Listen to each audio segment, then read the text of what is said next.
So I'm Eric Olson. I'm the Director of Central Coast Lean, also a professor here at Cal Poly. I do this because I love doing this kind of stuff, and it's great to see the great turnout we had. I guess it's really bad to start off a presentation with an apology, but in the scramble for room space this time, this is what I scrambled to. In setting it up, I set up for I said, okay, I'll just 4:30 to 6:30. I didn't even realize that classes actually end at the half hour, because we don't do that in a business school. So, so the room was sort of blocked off. We just sort of got in here and we've been scrambling to set up. This is also a little bit different than what we've done before. If any of you are sort of long-timers, you'll remember several years ago, we always video streamed and recorded the leadership forums. We kind of stopped doing that because the technology was kind of being a distraction. It was more about the meeting, and the in-person stuff was good. The technology has improved somewhat, over the intervening years. And so what we're going to do is take another shot at the video streaming and recording this presentation. So if anybody doesn't want to be like on the video or in the video, just tell us, and we'll put the little blurry thing over your face, so nobody will know you're actually, we can't do that. Well, I don't know. So just, we'll sort of figure it out as we get here. So the way it's going to work is we're going to have Jill go ahead and talk to us a little bit about lean decision making, right? And then we'll have a discussion around lean decision making. And at the end of the meeting, we'll wrap up as we usually do with sort of a round robin, going around the Central Coast, finding out, what's going on for lean in the Central Coast. Okay. Everybody should have signed in on a piece of paper up front and gotten a little name badge. We run out of name badges. I look like I was, pretty low on the inventory there. But anything else I should be thinking about or doing I've done wrong? All right, so with that, I am going to introduce Jill Spees. So Jill is from Radiology Associate, Lean Manager, Lean Director of Process. Director of Process Improvement. One of the breakthroughs I think for Lean is everybody's got Lean in their title, somewhere. It'll be, Executive Vice President of Lean or something. Maybe that's in your future, so we'll wait to see what happens there. So with that, I'm just going to turn it over to Jill. She's going to sort of talk us through this. I'm going to help her behind the scenes a little bit with the technology, but let's give Jill a hand.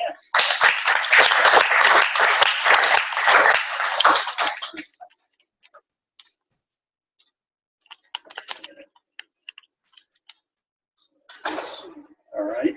So what we want to do is go to our little Zoom thing. It's probably a little icon down here. Okay. All right, and let's go to hover over the bottom of the screen, share screen. And we should see, one of these should be the PowerPoint. I just share my yeah, just share your whole desktop, that's good. Click on that, and then just click on there, share screen. You don't have any videos or anything here, okay? And everybody can sort of see that? Mm-hmm. There we are, it's good. We're good. Right. All right, now all you have to do is talk. Okay. Yeah, all right. I do that. All right, hello everybody. Thanks for being here. I see so many familiar faces, which is so nice. So I have my coworkers from Radiology Associates, my coworkers from Cal Poly, some of my students, some former B folks. So some of this is going to be repeat for you, so feel free to just throw in from your own experience some of the things I'm talking about.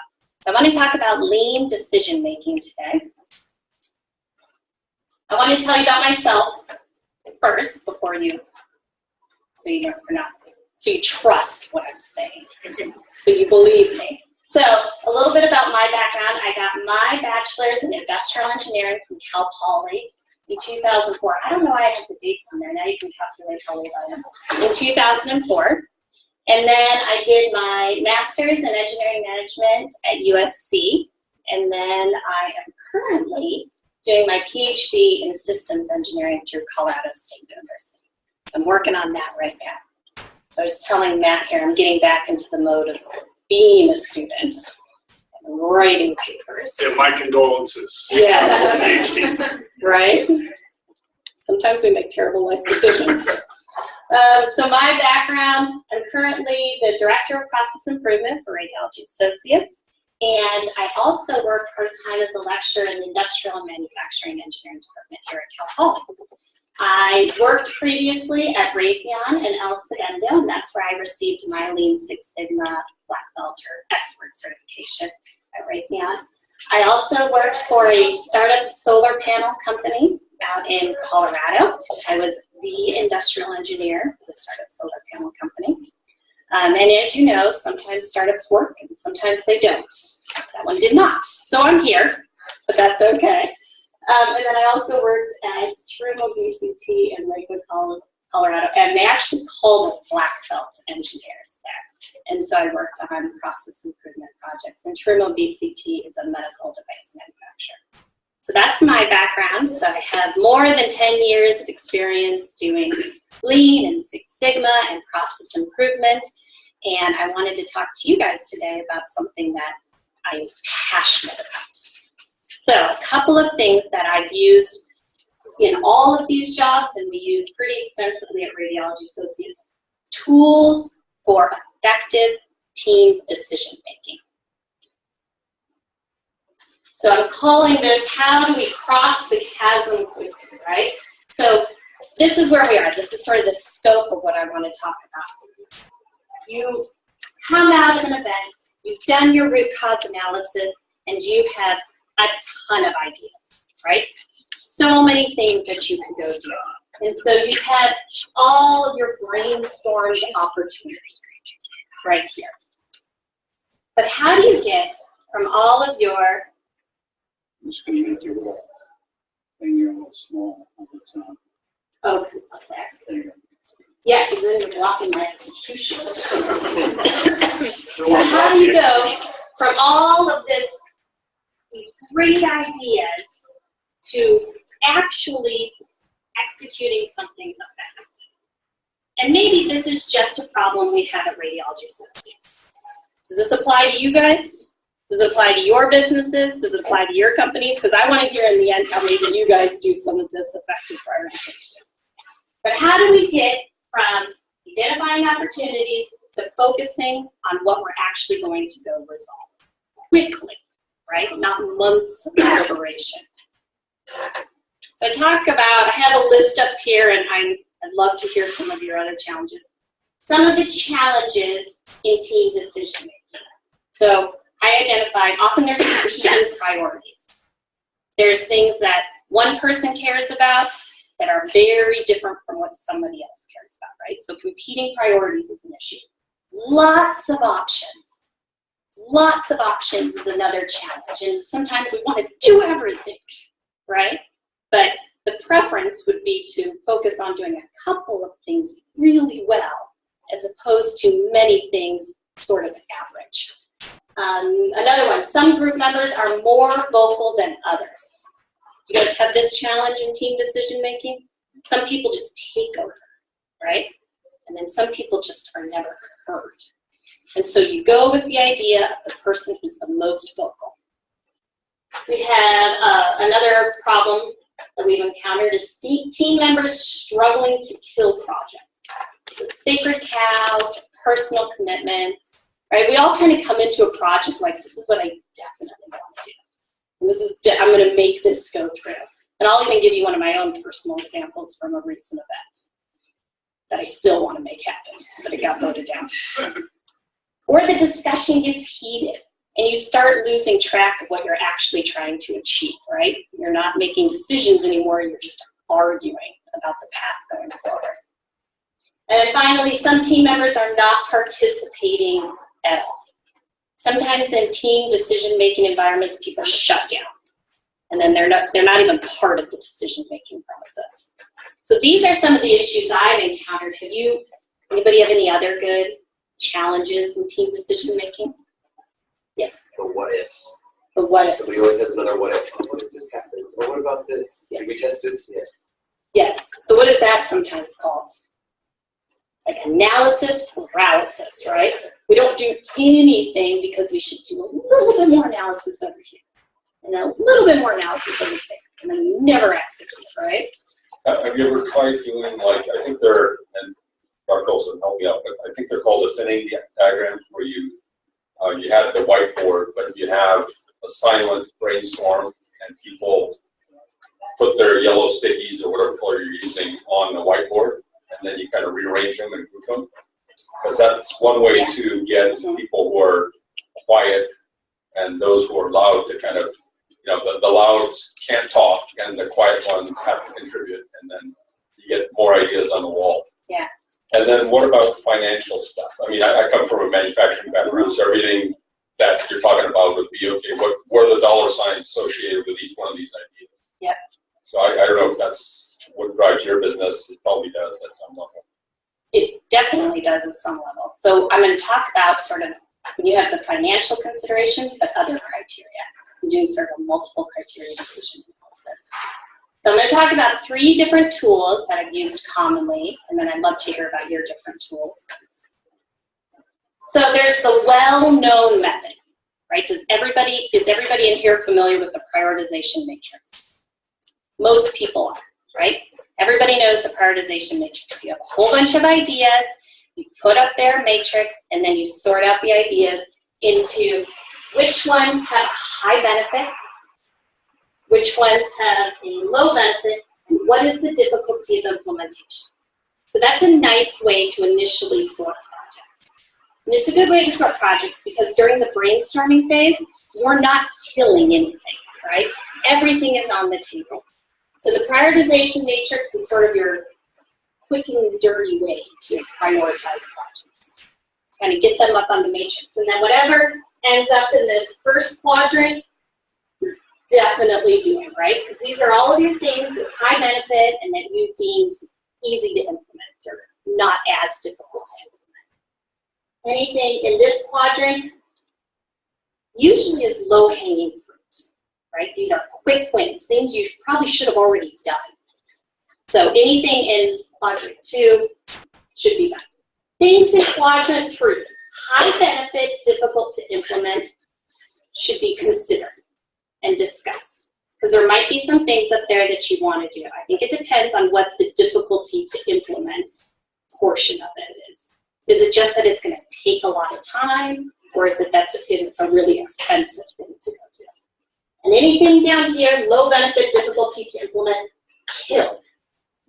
Kill. And I'm sure you've all encountered, now that everyone's pretty familiar with the prioritization matrix, everybody knows this is the kill box. So they strongly try to keep things out of the kill box, right? That's usually the problem. So I have up here a little picture of one we recently did. So we recently just did at Radiology Associates a customer service rapid improvement event. And so I have a couple of examples from there. And this was our prioritization matrix, and we used this prioritization matrix to initially classify the projects. But we needed to do a little bit more because we still had a lot of things we wanted to go do out of it. So this is sort of a good first step for weeding out all the things you're not really going to address out of your potential solutions. And then here's another method. I call this the voting method. And this is probably a little bit similar to what you're talking about, the inattention method. So nominal group technique. Who's ever used nominal group technique? Nominal group technique is fantastic. It's one of my favorite methods, right? So nominal group technique is a voting method that reduces a large list of potential projects down to a manageable few. And so the process for nominal group technique is you brainstorm independently. And typically, we're all familiar with the brainstorming process. You write it on a Post-it and put it up on the board. That way, everybody gets their ideas out there. Brainstorm independently, document all of the ideas. So we'll take all of the ideas and then list them out on a sheet of paper, discuss and clarify. Maybe there's some of the ideas that could actually be combined into a single project for consideration. And then I have each team member write down their top 3 solutions. Out of this list of 15 things, what are your top 3 projects that you think will make the biggest impact? So your top 3 solutions. and then weight those. So for every team member, their first choice gets a 9-point score. Their second choice gets 6 points. Their third choice gets 3 points. And then you can have the facilitator compile the votes and total the score for each solution. And then you get, it sort of breaks out naturally into what has the highest score. And what you thought was such a good idea got 0 scores, right? I'll show that example on the next slide. And it's important at this point to also discuss the results and perform a sanity check. Is this what, do we all agree? I mean, I understand we voted this way, but is this the direction we want to move in? So here's the quote we paraphrased earlier. The average performer does many things at mediocre. The elite performer does just a few things at genius.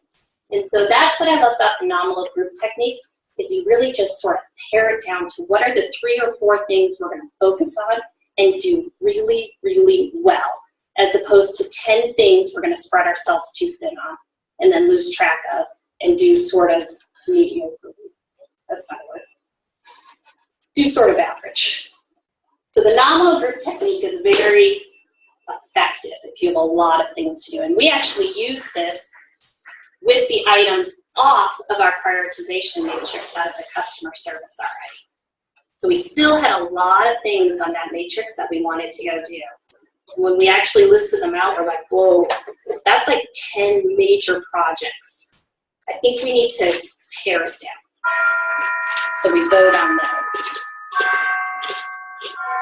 So this is our example from our customer service RIE. So let me just tell you what the problem with our customer service RIE is. We were doing a rapid improvement event to figure out ways to improve our customer service because our patient satisfaction scores weren't where we wanted them to be, and our internal staff satisfaction scores weren't where we wanted them to be. So we called it Becoming the Disneyland of Radiology.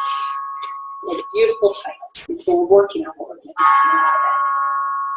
But this is not even a complete list. These are all of the potential things that we identified as things we could go do out of the rapid improvement event. And so it ended up being a fairly extensive list. And so we went through and did the nominal group technique. This is sort of how the votes fell out over here. And then summed it up and resorted it to see which had the highest score. And I think you can tell that obviously there's 4 with pretty high scores, 4 that we decided to focus on. And then some of our brainstormed options that made it through the prioritization matrix didn't even get any votes or very few votes.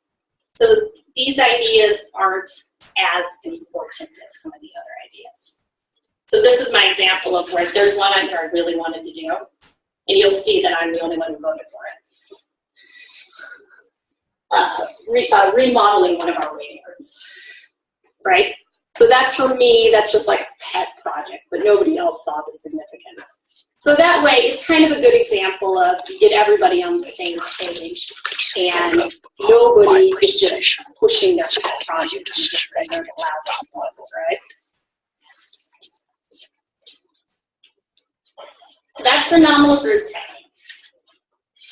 One more method, and this is my most favorite thing in the whole world, besides a well-formatted table. The multiple criteria decision analysis. Who's ever done an MCDA?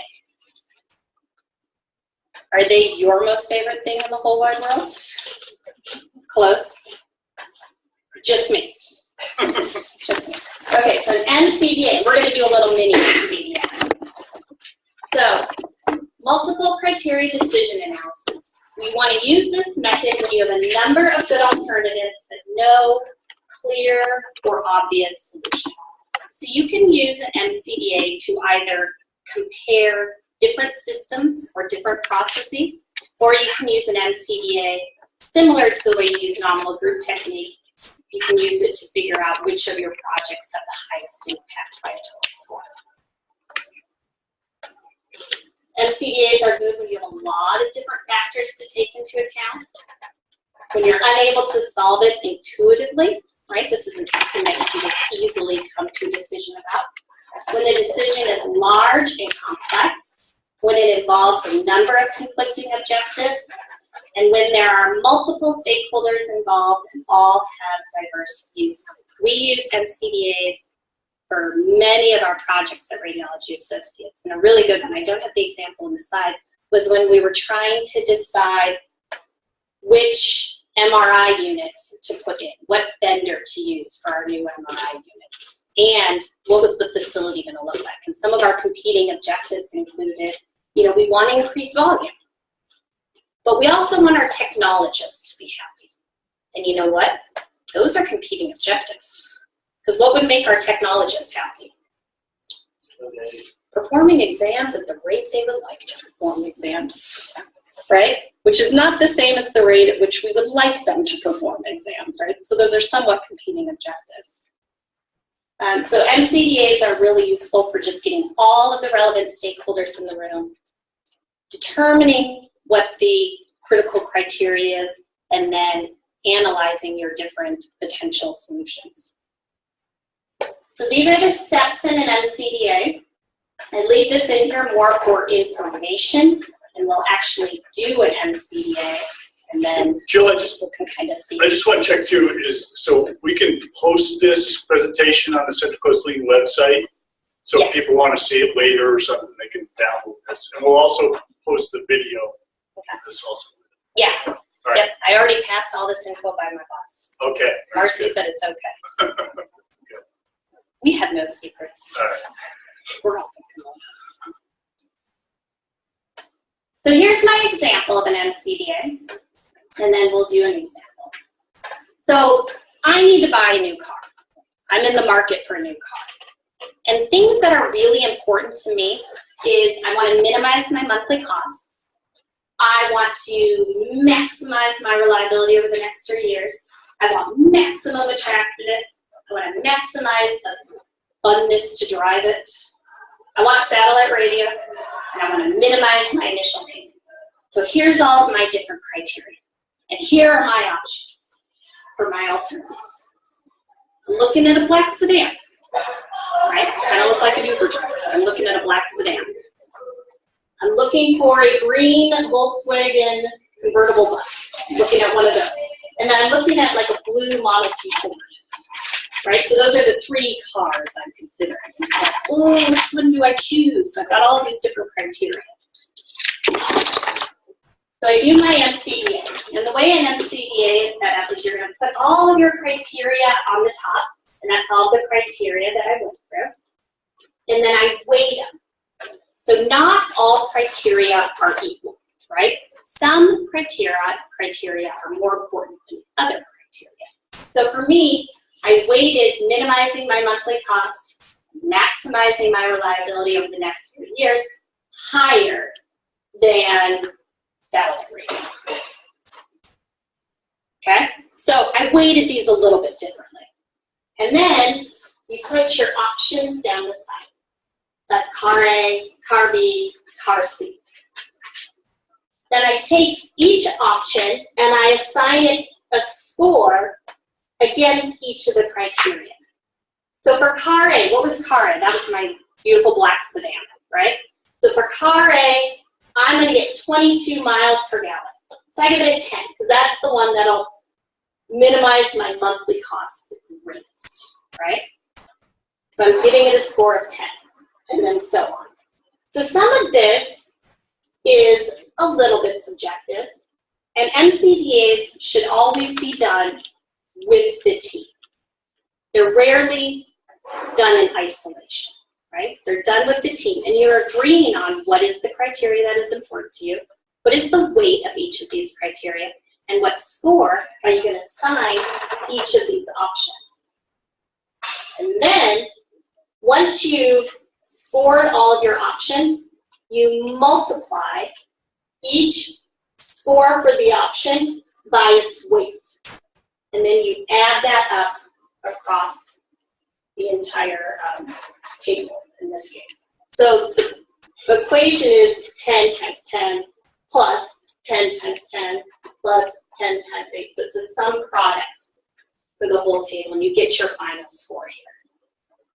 So per this MCDA, which car am I going to buy? Car A. Car A is not that much greater than car B. Car C is definitely out, right? In this case. So no Model T Ford for me. That's a bummer. But now I'm looking at car A got the highest score and then car B. And I could go back and assess my criteria. But this is a nice way to make decisions within a team environment where you can do it somewhat objective. As objective as possible. And like I said, at Radiology Associates, we use multiple criteria decision analysis for major projects, and we use MCDAs for trying to decide where we're going to go to lunch after an event. Right? MCDAs are applicable across the board. They've become so popular that Marcy even did one when she was buying a new house. It worked out well. It worked out well, yeah. It worked out for her. So here's an example of a MCDA that we did out of a mammography BSA. So out of our value stream analysis events, we come up with a whole bunch of potential projects. We want to focus those projects on what do we actually want to go do over the next year. And so you can see here we had all of these different potential projects. And then we had all of our criteria across the top. So we want to increase volume, we want to increase compliance, we want to decrease the number of work steps. We want to decrease expenses, we did qualify that, saying without sacrificing quality. We want to improve the patient experience, detect more preclinical cancers, simplify regulatory compliance. There's a lot of criteria to look at. So it wasn't a straightforward decision of what we should go do. So that's why the MCDA really helped us focus our efforts on the top few and sort of move forward that way.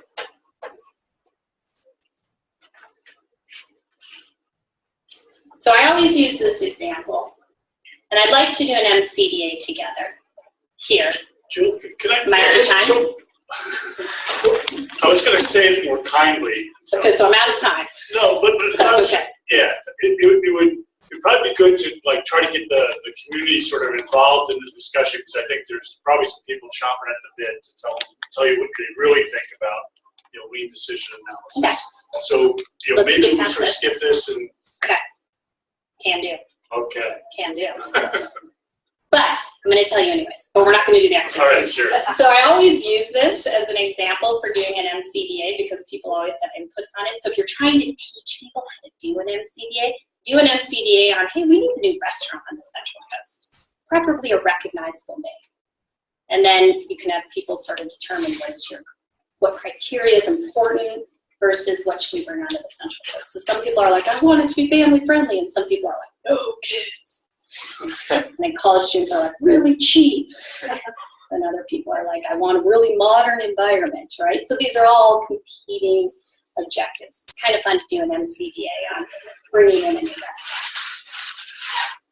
All right, so we'll stop there. Questions? Questions, discussion. Want me to Once you unclick this? hit the stop share, little red thing at the top there. Okay. There we go. Alright. So, I'll let you're pretty good at leading discussions, right? You get some sort of credentials that say that you're allowed to lead discussions of things, right? So let's have a discussion. So what do you guys think? Lead decision making. It's not exactly what I expected. Oh, right? really? Well, because I was looking at the lean decision making. I've sort of never really seen anybody advertise a discussion. I've seen different lean tools, advertised and whatnot. So, boy, it's probably going to be this thing is just like, what the heck is lean decision making? Like, what's a lean decision? So I was sort of even starting at the definition level. I was interested to sort of see, what you were going to present and sort of what you sort of thought it was. So I don't know. What do you guys think? Lean decision making. Oh, Chester has an opinion. Get out of here. I guess. All right, so we're gonna be swinging the camera around. right? So my camera person, I just wanted to, so there's Chester up there. All right, this is good. So we definitely use the first and second ones at Zodiac Aerospace all the time. I'd seen the third, but we've never applied it, and I'm realizing, thinking to myself, today I was presenting to upper management, and they were having trouble figuring out where to direct our team and which of 20 projects we presented we should focus on. If we ask them, hey, what are your criteria, right, and then to rank them, they can either go back or we can go back and then say, here's kind of the rankings for all the different topics. So it might be something I'm incorporating in fairly soon. And then you'll love them as much as I do. Apparently I'll love it as much as you. I was just going to say, when we use the benefits kind of trade-off, high-low, at Rantech pretty often, very casually.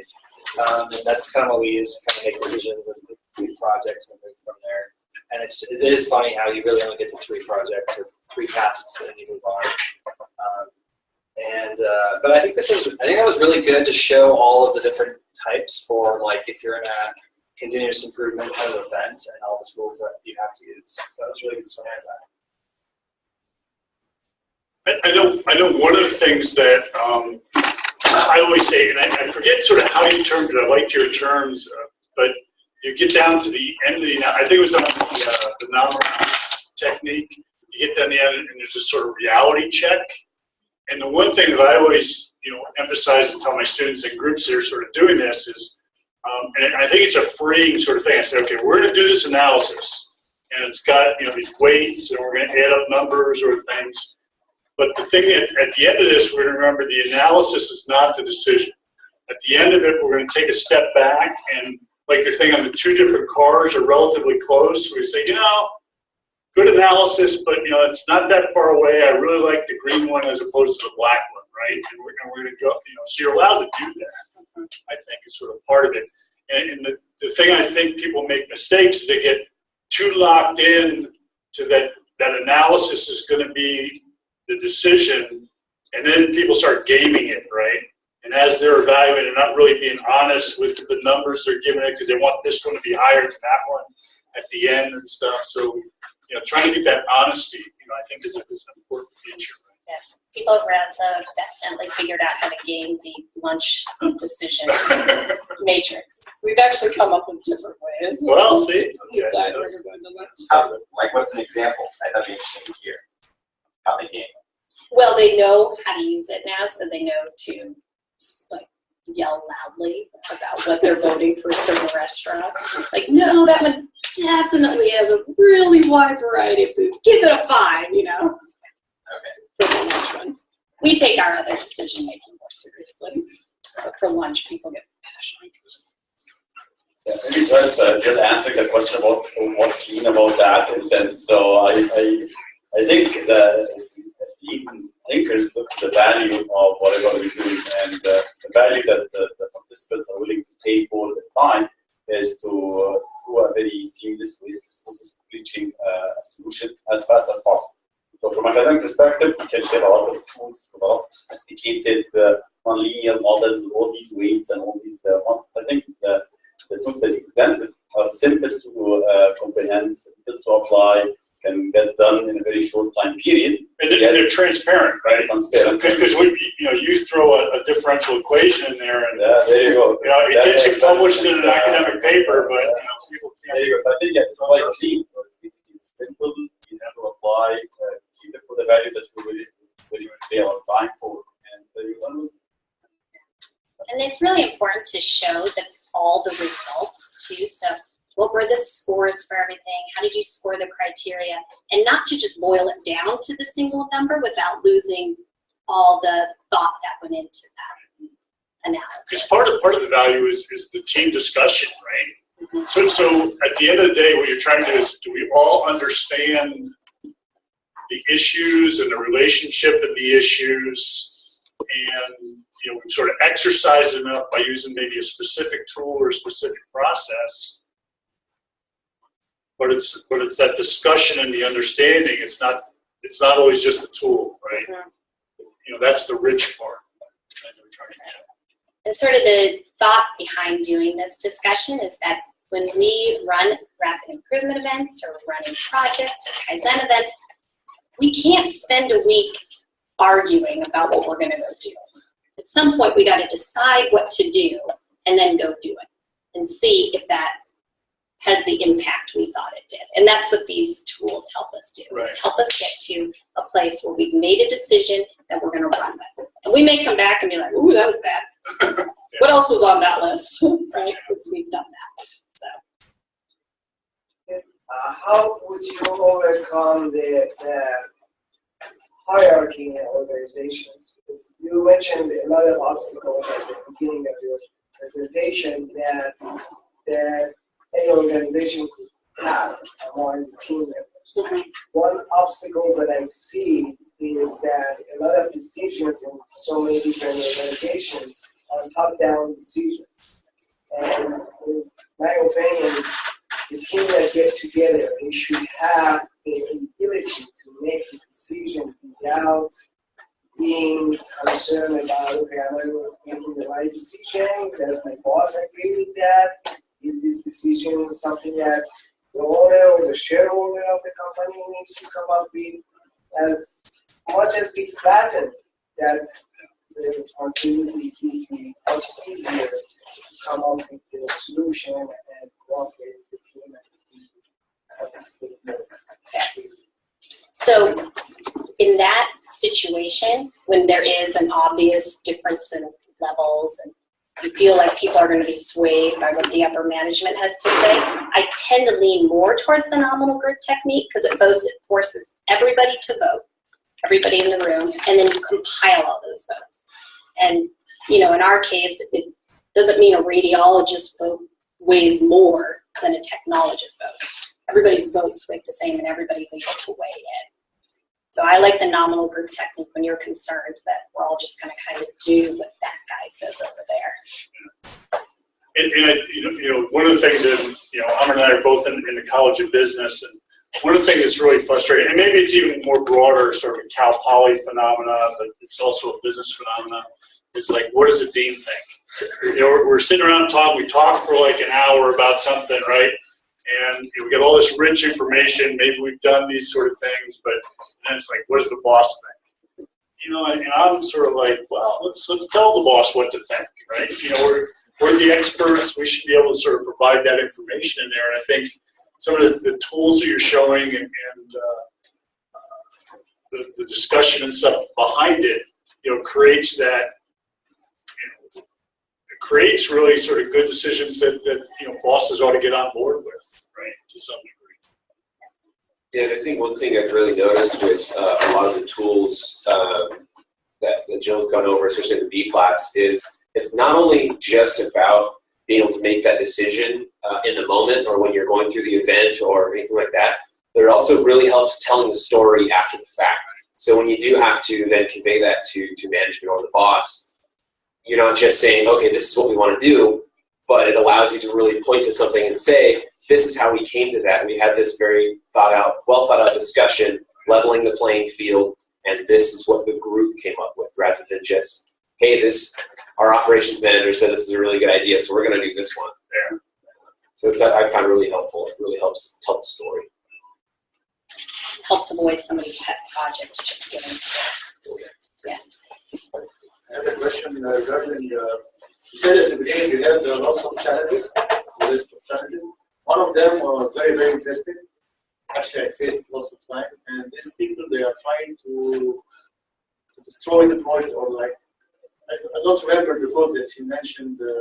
Kill the project. Kill the project, yeah. They were trying to kill the project. So can you tell me how can these tools overcome this challenge? Specifically. Yes, the fourth one, team members struggling to kill projects. Struggling to kill projects. Yeah, so this kind of, I really facing this, and I can also. Right, so somebody has something they really want to do, right? Is that what you mean? Or they're trying to be detrimental to the process? Since you're telling them, let's do some job, let's work, they are reluctant to do this, so they are trying to. Or I don't want to just cast aspersions on peoples and professions here, but engineers are trained to kill projects. Right? They train them like, okay, how many ways can this go wrong, or how many can this work? And you walk in a group of engineers, and it's like, man, yeah. And I know they're also trained to help you figure out how to do things, but their first instinct is, let's figure out why this is a bad idea, right? So yeah, so you see a lot of that. I don't know. That hurts. Yeah, well, there you go. Not industrial. Non-industrial. Non-industrial. We're on board. With all processes. So I was taking this from the standpoint of people have their pet projects that they want to push through the process. But then you have the other people who are just not being helpful to the process. Right. And I would ask, were they involved in any of the upfront decision making? Did they help with collecting the data for the root cause analysis? Were they involved in the brainstorming portion? So everything that comes before you're trying to decide what to do. And in your case, would you say that they were? Different workers, employees, workers, engineers.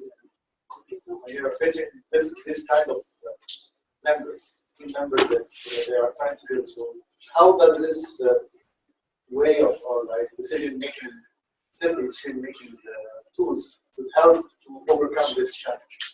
So one of the things that I've sort of always seen, and sort of the objective of the game, from a facilitation standpoint, when you're trying to do a project, is people tend not to try to kill their own ideas. Right? So if somehow through that participation they can feel like it's their idea, right? So I'll spend a lot of time, keep on brainstorming until like the right idea gets up there on the board, hoping that somebody's gonna it's gonna somehow that'll sort of shift to the top of the process or something like that. But I think that was also like one of the principles in theory constraints and the gold rat stuff. So if you read that book, The Goal, it was always about the Jonah character always just kept on asking questions until it was the plant manager's idea, and then it was good to go, right? So it was the ownership of the idea was a defense against people throwing rocks and arrows at it. So, Socratic. Yeah, I think it's kind of what Jill, I think you're getting at is that kind of resistance seems to be more from like a lack of buy-in rather than making the decision. And achieving the buy-in is more of what you need to do before it gets to this stage. So make sure you're not, applying the right tool for the situation. So if they already have complete resistance to any option, then that person, you kind of have to take a step back of like, okay, come up with solutions again and make sure they're involved and they understand the purpose and the reason, they understand the goal of the project and all that kind of stuff before you can even get to this step of whittling down those solutions. You've heard of the term cave people? Citizens against virtually everything. Cave. I just add one more thing, and it's respect for people and having people a part of the process, which is what everyone has said. But it's also a lot more difficult to be against your peers or to kill something, even if it wasn't exactly your idea, but if it was your peers that helped do it, you want to support your peers too, right? The perspective of being part of the decision-making process. Tom, So as a recovering engineer, I'll back Erica. Are trained to say no until they have to say yes. So one of the things that I've found that helps getting through this struggle is to set the bar correctly. That we're not looking for across the board agreement on a particular project, but consensus. What can you live with this project? And oh, by the way, once we're done with this project, we will get onto the rest of the list. So if your favorite is number 3, we're going to get there, right? This isn't the last one we're going to do, but for now, we all at least accept that this is the right project.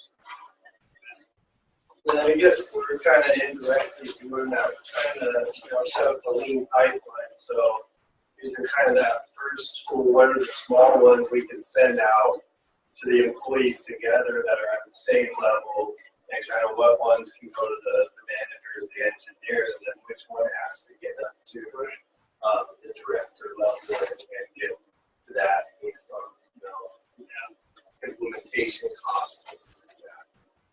I think, it sort of seems to me too, is like when we're trying to make that lead decision or trying to get that decision point, you're also the victim of what your past history has been on previous decisions. And I think maybe that's, one of the reasons why as lead people, we sort of talk about those like quick wins or those small wins sort of first and build up. There's a little bit of track record of success before you go after the bigger decisions, right? So maybe there's a decision size hierarchy that we also maybe need to consider depending on where you are. And to kind of a potential way to get people on board after the decision has been made. So I'll use this example right here, right? So we identified these 4 things are things we want to go do out of this customer service rapid improvement event. And then we took these 4 things and assigned 2 people from the team to each one of them. And the way, like an intentional internal recognition process. We want to do that, but how we do that, we don't totally have defined. And so you can give people ownership of the execution of that idea, and that might also bring them on board, right? So this is where I want to go. Help me get there, and they can develop the process for getting there. Sometimes that gets people on board also. Assigning them something, being like, okay, this is the vision, run with it. I'll support you in whatever decision you make.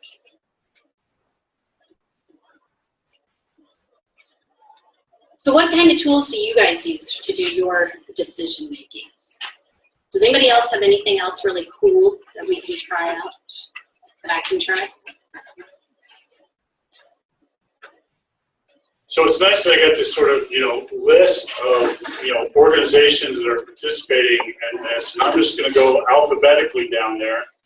So that means we put Zern at the end once again. Every once in a while, Zern is in the beginning. You guys are at the end this time, okay?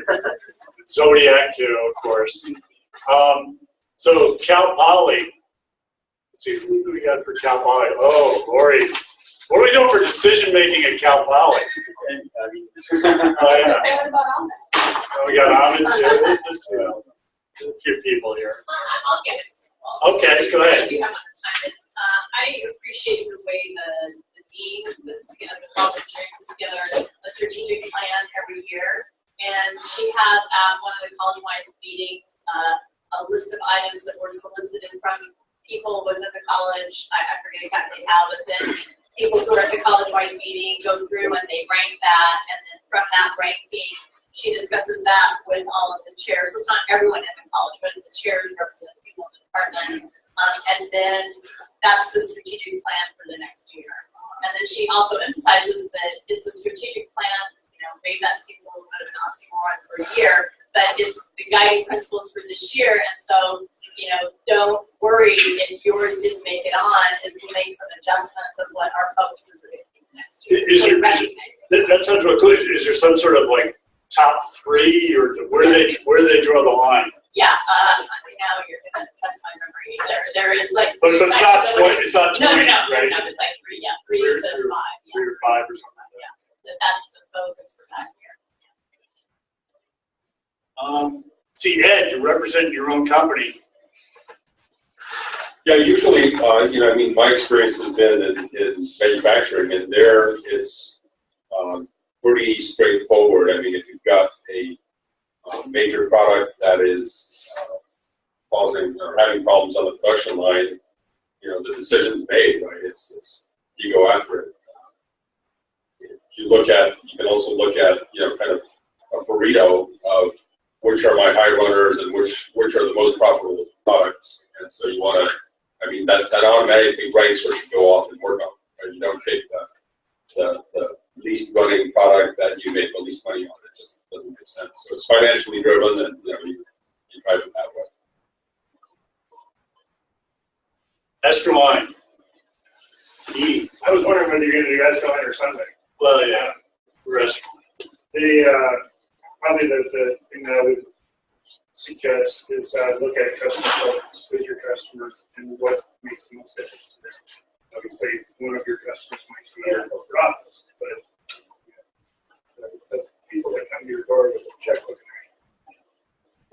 how are you going to answer their needs? How does that fit into ranking your That's a good point, Joe. In looking at your tables, I didn't always see what are the criteria areas was customer happy. Does that show up? Yeah. Pretty much there. Okay. So we had it so a good one is our MRI. Yeah. So I said that we had technologist satisfaction and revenue, and we have patient satisfaction on that too. Patient and referring physicians. Because sometimes what would make us happy internally doesn't work well for our internal. I was saying, if I was trying to define what a lean decision would be, or the customer would have to play for that, right? Well, before you move on, one other thing I would suggest is on the nominal group technique, because a lot of that becomes personality driven. You can actually do silent voting or anonymous voting, put it all on the wall and give everybody 10 stickies. Yes, I actually. Put the stickies wherever they want, and then you end up with, it doesn't end up with quite the striation that you do with the fixed votes, but it does break things out pretty well. I definitely agree with you. I always have them write it on a Post-it and then send it. So it's definitely silent, because you're right, just saying it out loud, people are swaying. So definitely a silent vote is important in the nominal technique. Well, and there's, I agree that the silent piece, tends to be a good sort of mechanism to help. I wonder, on the nominal group technique, they've got that sort of 1, 3, 9, thing sort of going on with sort of voting, which I think, that's done in order to give you better separation, right? Between ideas and things like that. So a really good idea gets a 9, medium idea gets a 3, 1 type stuff. So it gives you more separation. So with the multi-voting, you don't get that same sort of thing, because it doesn't have that weighting factor in there. It can surprise you. Sometimes you get one that stand way head and shoulders better. But it's also very easy to do, right? So I'll do that over there. Let's see. H, RD Diagnostics. Alistair, what's up? Yeah, I guess we are trying to get both the top down and the bottom up. So we are trying to filter them out. We have strategic planning, so we try to send those ideas and require a little bit more data analysis on that when we're talking methods. There's a lot of the matrix methods on that. But then let the employees, feel empowered to make decisions on the bottom end, and then they usually use the more simpler tools. It takes less time. We had a Kaizen program, but you had to get the director's signature, the board of directors' signature. It was not even an 8x3, it was a 100 by 20. So just trying to simplify that and get a couple wins under the belt. It just makes them easier to see and then work up to the heart. Yeah, I like that. So lean decisions, customer, employee involvement, simple, right? But part of the criteria for lean decisions. Okay, so I'm skipping radiology associates. I'm going to Rantech. Yeah, higher. So, we definitely use the benefit effects a lot on a day-to-day basis, but we also list risk to our products and quality concerns.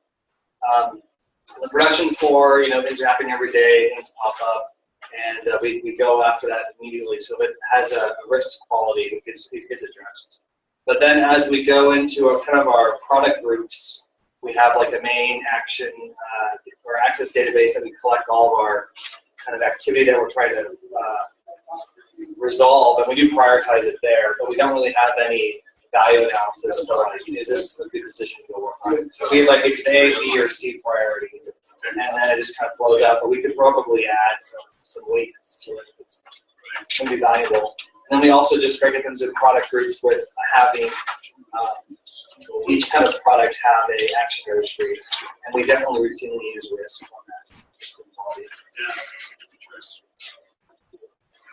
Let's see, Roundtable Pizza. Hey, what's up? Well, the decision making in our organizations have two parts. One is the macro and one is the micro.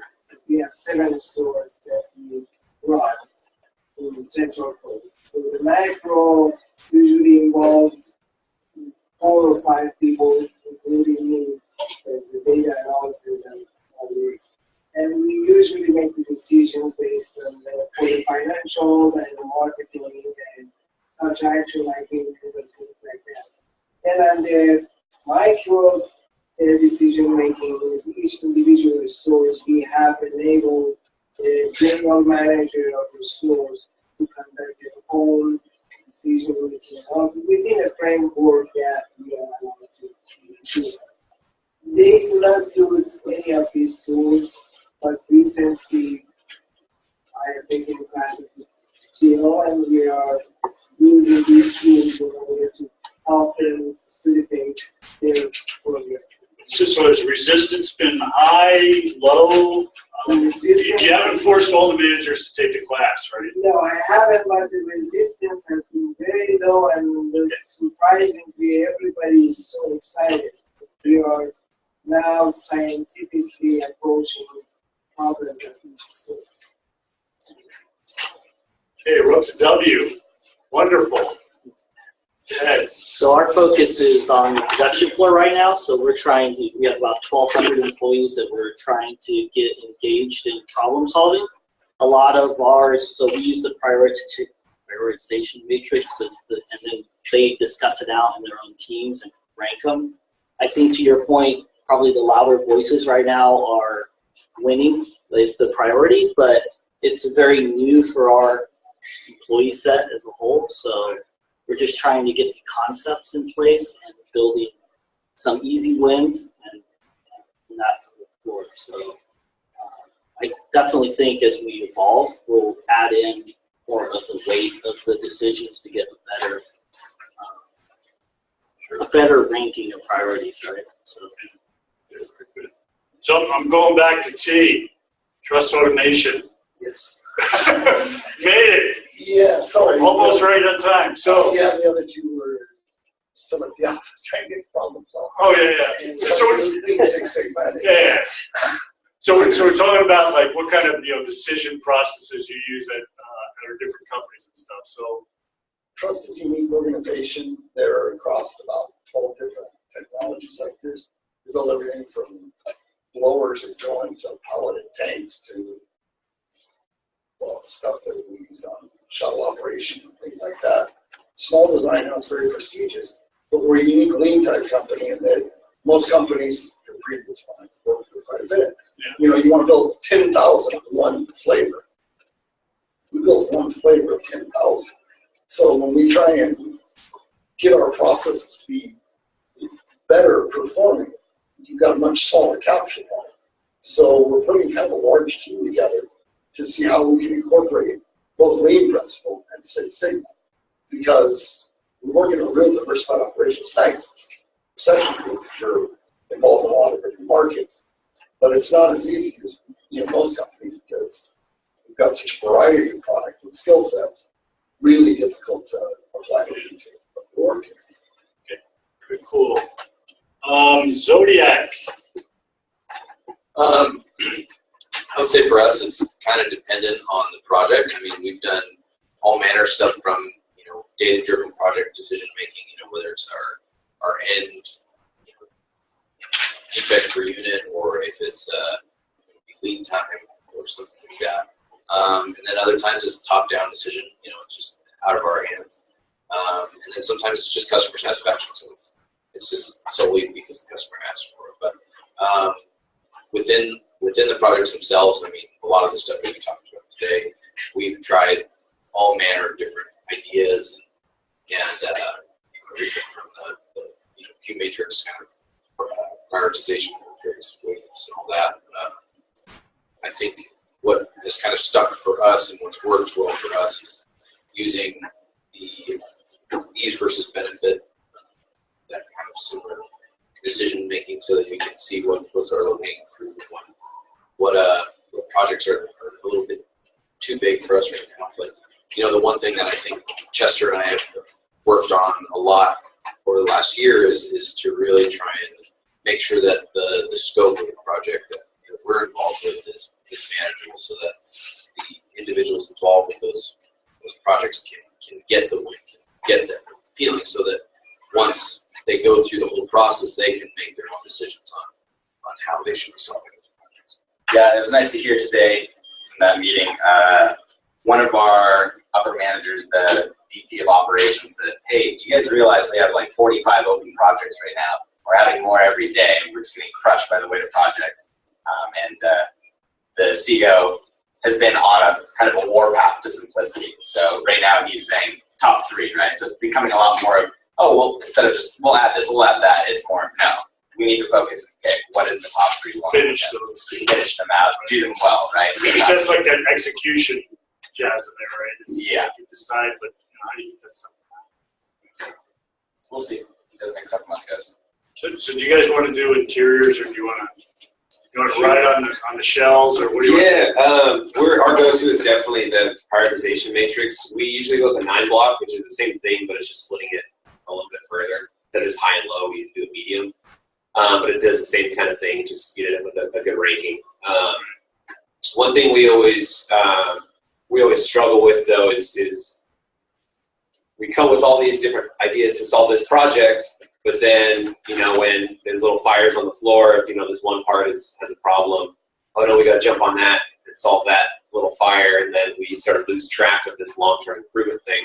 So that's one thing that we're still really working on, is how are we not only getting the priorities of these projects, but ranking them with the priority of, production firefighting, just day-to-day stuff. And so I can definitely see how some of these can still further tell that story of, hey, keep that bigger picture in mind before we swallow up too much time with the day-to-day. Okay, down to Zern. What are you guys doing for decision making? So in manufacturing operations, we use Pareto all the time, right? It's easy. It can be financially driven. They can come up with solutions really quickly. Top 3 and go to work. We also at times use that prioritization matrix, 4 block. Again, easy to do. And then, but for safety, we're really risk driven on safety. What's the exposure, right? That's been a big topic for us lately. So we're trying to make the accident or the issue or the risk totally possible. So that safety stuff rises to the top, right? And for lean companies, it just falls real naturally. For me, anyway, thinking like the respect for people, right? First thing is keep them safe, right? And you can kind of do some of these other things. I also work at Zern, but I work on the marketing side, so I work on the side with Nathan, and a lot of our decisions on what we're going to focus on come from our strategic priorities for the year, and that actually comes from the head of our organization, that they do off-site meetings and they decide the top 4 that are going to be occurring for the entire company. And from then it's taken down to the next level. How can you support those objectives? And within that, then it's if you need a day-to-day item. So we did the weighted matrix. We were trying to figure out how to find the correct vendor in order to support a larger objective. So we do those on the lower scale, but a lot of ours come from the buy-in. I was saying when that question came up earlier, how do you get that buy-in? And it's the idea of finding out that problem statement in the beginning and then being able to say, this is how we came to this and this is how we're looking to solve it. So when people have an idea, this is the problem and this is how we're going to get there, which then turns into this is what we're going to work on, that there tends to be more buy-in, that if people have the bigger picture instead of just, you need to go do this, well, why I need to work on this as well. So it brings it more to a level playing field when we do that. Yeah, understanding the why.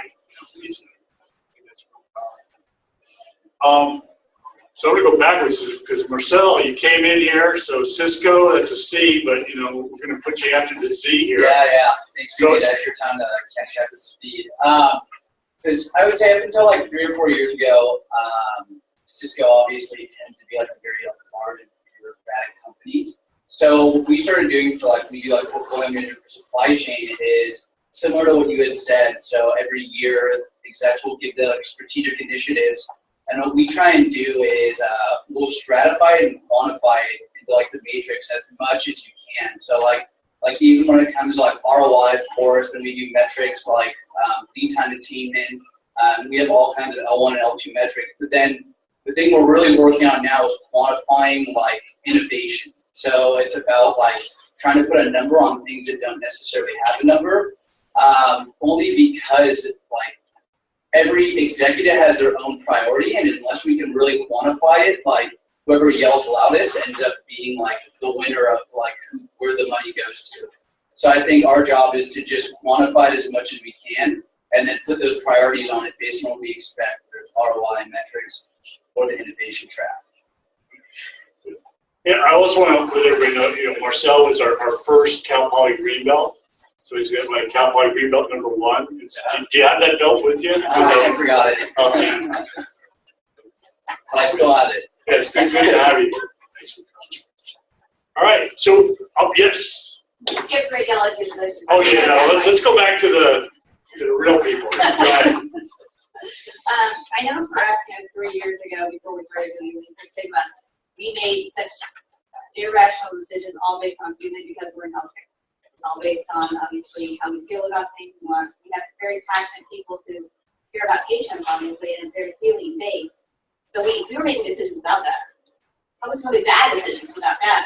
So when we started gathering data and metrics, we a little embarrassing information we didn't have before, and now having that information, sometimes we go a little overboard, a little too much, but being able to filter down projects and really be able to quantify them with data too, has made the organization completely different. You used to be from the top.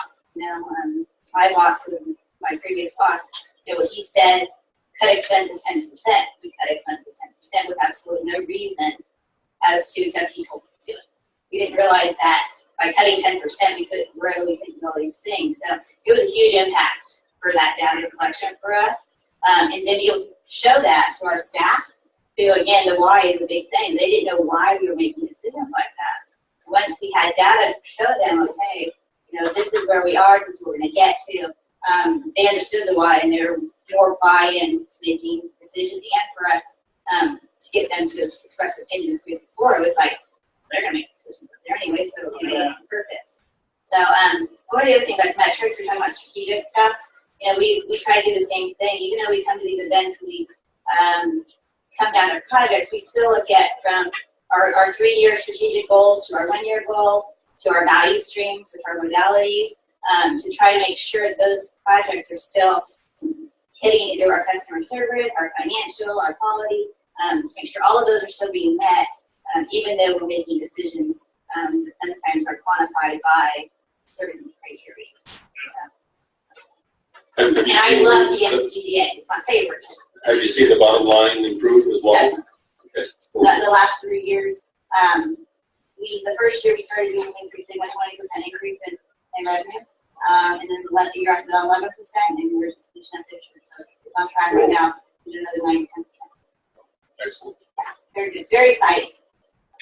One of the things I just sort of took away from what you were saying was that we always had this affinity in Lean and Six Sigma for data, right? Data. We want data, right? It's hard.